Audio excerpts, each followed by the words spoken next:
Judge Wise, you're not being honest with us, are you? That is incorrect. Well, we all may be poorer under President Biden, but we're not stupid. We have a long list of your articles and your opinions and your political statements. Hey everyone, welcome back to the channel. Today, we've got some serious drama unfolding in Washington, and I couldn't wait to break it all down for you.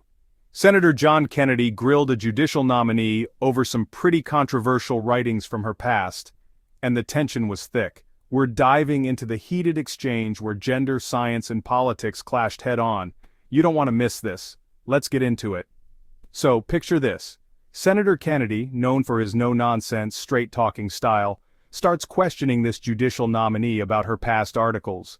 Now, these weren't just any articles, they were about some of the most debated topics out there: gender, science, and the role of identity in the judiciary. And as we all know, Kennedy isn't one to hold back. He kicks off with a quote from an article she wrote back in 2017 for Time magazine. The title reads, "Gender laws are at odds with science." Now this is where things start heating up as he reads a line from it. Next, Kennedy reads another quote, this time about biological sex.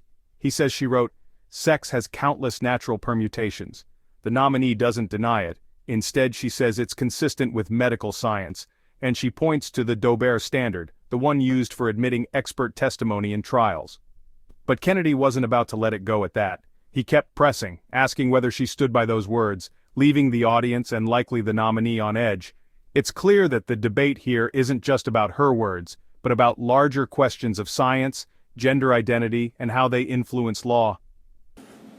On March 8, 2017, you wrote an article for Time magazine while you were a sitting judge.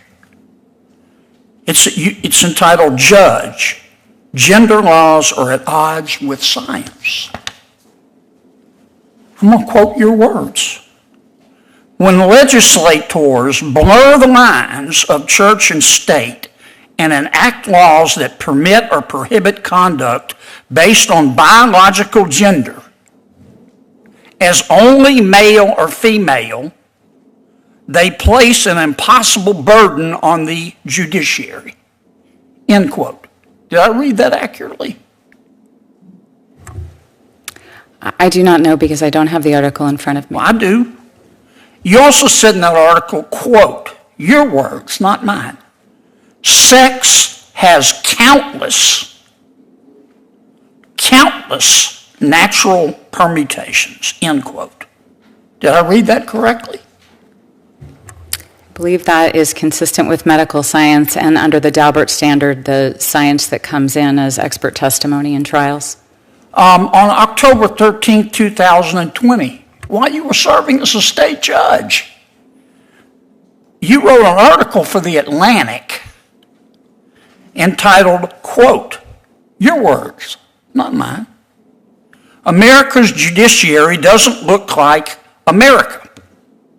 And you criticized this committee and President Trump for his judicial nominees. You said, quote, these are your words, not mine, "The judiciary crafted over the past 4 years does not look like America.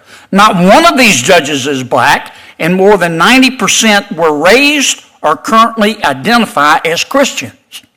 I don't know how you knew that. And then you say, quote, your words, not mine, "Identity is the lens that filters everything and everyone we encounter." End quote. Did I read that correctly? Again, I don't know because I don't have the article in front of me. I do. I got it right here. As the grilling went on, the tension in the room was palpable. You could almost feel the nominee's frustration as she was continuously asked about articles she didn't have in front of her. But Kennedy was relentless, as if every quote was another nail in the coffin. You could tell that this wasn't just about the articles anymore. This was a deeper fight about the role of judges in our society, whether their personal views should shape their decisions or if they should rise above those views. It's a conversation that's sure to continue, both in the Senate and out here in the public. So, where does this leave us? The tension between Senator Kennedy and this nominee is just a glimpse into the larger battles being fought over the future of the judiciary in America. The questions raised about gender, science, identity, and objectivity are ones we'll be grappling with for a long time. What do you think of the hearing? Was Kennedy right to press her so hard, or did the nominee handle herself well under pressure? Let me know in the comments.